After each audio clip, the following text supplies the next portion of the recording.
وَإِذِ اسْتَسْقَىٰ مُوسَىٰ لِقَوْمِهِ فَقُلْنَا اضْرِب بِّعَصَاكَ الْحَجَرَ فَانفَجَرَتْ مِنْهُ 12 عَيْنًا قَدْ عَلِمَ كُلُّ أُنَاسٍ مَّشْرَبَهُمْ كُلُوا وَاشْرَبُوا مِن رِّزْقِ اللَّهِ وَلَا تَعْثَوْا فِي الْأَرْضِ مُفْسِدِينَ۔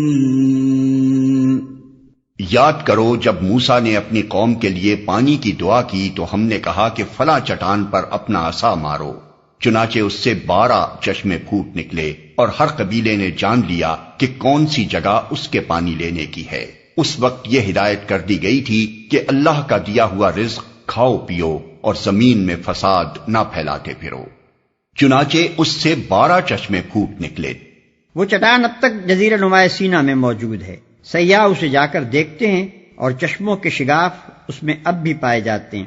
12 چشموں میں یہ مصلحت تھی کہ بنی اسرائیل کے قبیلے بھی 12 ہی تھے، خدا نے ہر ایک قبیلے کے لیے الگ چشمہ نکال دیا تاکہ ان کے درمیان پانی پر جھگڑا نہ ہو۔ وَإِذْ قُلْتُمْ يَا مُوسَىٰ لَن نَّصْبِرَ عَلَىٰ طَعَامٍ وَاحِدٍ فَادْعُ لَنَا رَبَّكَ يُخْرِجْ لَنَا مِمَّا تُنبِتُ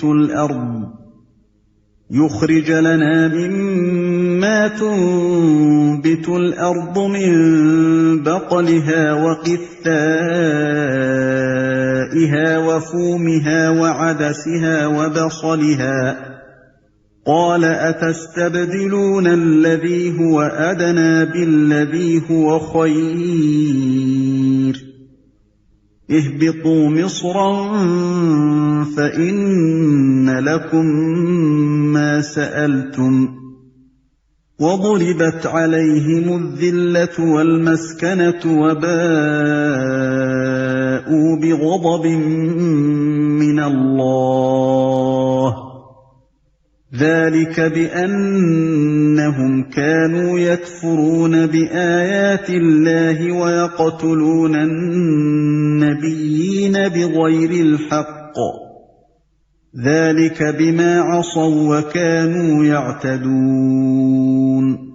یاد کرو جب تم نے کہا تھا کہ اے موسیٰ ہم ایک ہی طرح کے کھانے پر صبر نہیں کر سکتے، اپنے رب سے دعا کرو کہ ہمارے لیے زمین کی پیداوار، ساگ، ترکاری، کھیرا، ککڑی، گیہوں، لہسن، پیاز، دال وغیرہ پیدا کرے۔ تو موسیٰ نے کہا کیا ایک بہتر چیز کی بجائے تم ادنا درجے کی چیزیں لینا چاہتے ہو؟ اچھا کسی شہری آبادی میں جا رہو، جو کچھ تم مانگتے ہو وہاں مل جائے گا۔ آخر کار نوبت یہاں تک پہنچی کہ ذلت و خواری اور پستی اور بدحالی ان پر مسلط ہو گئی اور وہ اللہ کے غضب میں گر گئے۔ یہ نتیجہ تھا اس کا کہ وہ اللہ کی آیات سے کفر کرنے لگے اور پیغمبروں کو ناحق قتل کرنے لگے۔ یہ نتیجہ تھا ان کی نافرمانیوں کا اور اس بات کا کہ وہ حدود شرع سے نکل جاتے تھے۔ موسیٰ نے کہا کیا ایک بہتر چیز کی بجائے تم ادنا درجے کی چیزیں لینا چاہتے ہو؟ یہ مطلب نہیں ہے کہ من و سلوہ چھوڑ کر جو بے مشقت مل رہا ہے وہ چیزیں مانگ رہے ہو جن کے لیے کھیتی باڑی کرنی پڑے گی، بلکہ مطلب یہ ہے کہ جس بڑے مقصد کے لیے یہ صحرا نوردی تم سے کرائی جا رہی ہے اس کے مقابلے میں کیا تم کو کام و دہن کی لذت اتنی مرغوب ہے کہ اس مقصد کو چھوڑنے کے لیے تیار ہو اور ان چیزوں سے محرومی کچھ مدت کے لیے بھی برداشت نہیں کر سکتے؟ وہ اللہ کی آیات سے کفر کرنے لگے۔ آیات سے کفر کرنے کی مختلف صورتیں ہیں، مثلا ایک یہ کہ خدا کی بھیجی ہوئی تعلیمات میں سے جو بات اپنے خیالات یا خواہشات کے خلاف پائی اس کو ماننے سے صاف انکار کر دیا۔ دوسرے یہ کہ ایک بات کو یہ جانتے ہوئے کہ خدا نے فرمائی ہے پوری ڈٹائی اور سرکشی کے ساتھ اس کی خلاف ورزی کی اور حکم الہی کی کچھ پرواہ نہ کی۔ تیسرے یہ کہ ارشاد الہی کے مطلب و مفہوم کو اچھی طرح جاننے اور سمجھنے کے باوجود اپنی خواہش کے مطابق اسے بدل ڈالا۔ پیغمبروں کو ناحق قتل کرنے لگے۔ بنی اسرائیل نے اپنے اس جرم کو اپنی تاریخ میں خود تفصیل کے ساتھ بیان کیا ہے۔ مثال کے طور پر ہم بائبل سے چند واقعات یہاں نقل کرتے ہیں۔ 1، حضرت سلیمان علیہ السلام کے بعد جب بنی اسرائیل کی سلطنت تقسیم ہو کر 2 ریاستوں یروشلم کی دولت یہودیہ اور سامریہ کی دولت اسرائیل میں بٹ گئی تو ان میں باہم لڑائیوں کا سلسلہ شروع ہوا اور نوبت یہاں تک آئی کہ یہودیہ کی ریاست نے اپنے ہی بھائیوں کے خلاف دمشق کی آرامی سلطنت سے مدد مانگی۔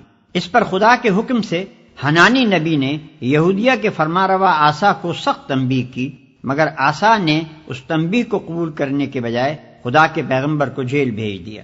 2، حضرت ایلیا علیہ السلام نے جب بال کی پرستش پر یہودیوں کو ملامت کی اور اثر نو توحید کی دعوت کا سور پھونکنا شروع کیا تو سامریہ کا اسرائیلی بادشاہ اخی اب اپنی مشرک بیوی کی خاطر ہاتھ دھو کر ان کی جان کے پیچھے پڑ گیا، حتیٰ کہ انہیں جزیرہ نمائے سینا کے پہاڑوں میں پناہ لینی پڑی۔ اس موقع پر جو دعا حضرت الیاس نے مانگی ہے اس کے الفاظ یہ ہیں: بنی اسرائیل نے تیرے عہد کو ترک کیا، تیرے نبیوں کو تلوار سے قتل کیا، اور ایک میں ہی اکیلا بچا ہوں، سو وہ میری جان لینے کے در پہ ہیں۔ 1 سلاطین باب 19 آیت 1-10۔ 3، ایک اور نبی حضرت میکایہ کو اسی اخی اب نے حق گوئی کے جرم میں جیل بھیجا اور حکم دیا کہ اس شخص کو مصیبت کی روٹی کھلانا اور مصیبت کا پانی پلانا۔ سلاطین باب 22 آیت 26 اور 27۔ 4، پھر جب یہودیہ کی ریاست میں علانیہ بت پرستی اور بدکاری ہونے لگی اور زکریا نبی نے اس کے خلاف آواز بلند کی تو شاہ یہودا یواس کے حکم سے انہیں عین ہیکل سلیمانی میں مقدس اور قربان گاہ کے درمیان سنسار کر دیا گیا۔ 2 تواریخ باب 24 آیت 21۔ 5، اس کے بعد جب سامریہ کی اسرائیلی ریاست آشوریوں کے ہاتھوں ختم ہو چکی اور یروشلم کی یہودی ریاست کے سر پر تباہی کا طوفان تلا کھڑا تھا تو یرمیاہ نبی اپنی قوم کے زوال پر ماتم کرنے اٹھے اور کوچے کوچے انہوں نے پکارنا شروع کیا کہ سنبھل جاؤ ورنہ تمہارا انجام سامریہ سے بھی بدتر ہوگا۔ مگر قوم کی طرف سے جو جواب ملا وہ یہ تھا کہ ہر طرف سے ان پر لعنت اور پھٹکار کی بارش ہوئی، پیٹے گئے، قید کیے گئے، رسی سے باندھ کر کیچڑ بھرے حوض میں لٹکا دیے گئے تاکہ بھوک اور پیاس سے وہیں سوکھ سوکھ کر مر جائیں، اور ان پر الزام لگایا گیا کہ وہ قوم کے غدار ہیں، بیرونی دشمنوں سے ملے ہوئے ہیں۔ یرمیاہ باب 15 آیت 10، باب 18 آیت 20 اور 23، باب 20 آیت 1 اور 18، باب 36 تا باب 40۔ 6، ایک اور نبی حضرت آموس کے متعلق لکھا ہے کہ جب انہوں نے سامریہ کی اسرائیلی ریاست کو اس کی گمراہیوں اور بدکاریوں پر ٹوکا اور ان حرکات کے برے انجام سے خبردار کیا تو انہیں نوٹس دیا گیا کہ ملک سے نکل جاؤ اور باہر جا کر نبوت کرو۔ آموس باب 7 آیت 10 اور 13۔ 7، حضرت یحییٰ یوحنا علیہ السلام نے جب ان بد اخلاقیوں کے خلاف آواز اٹھائی جو یہودیہ کے فرمانروا ہیرودیس کے دربار میں کھلم کھلا ہو رہی تھیں تو پہلے وہ قید کیے گئے، پھر بادشاہ نے اپنی معشوقہ کی فرمائش پر قوم کے اس صالح ترین آدمی کا سر قلم کر کے ایک تھال میں رکھ کر اس کی نظر کر دیا۔ مرقس باب 6 آیت 17 اور 29۔ 8، آخر میں حضرت عیسیٰ علیہ السلام پر بنی اسرائیل کے علماء اور سرداران قوم کا غصہ بھڑکا، کیونکہ وہ انہیں ان کے گناہوں اور ان کی ریاکاریوں پر ٹوکتے تھے اور ایمان و راستے کی تلقین کرتے تھے۔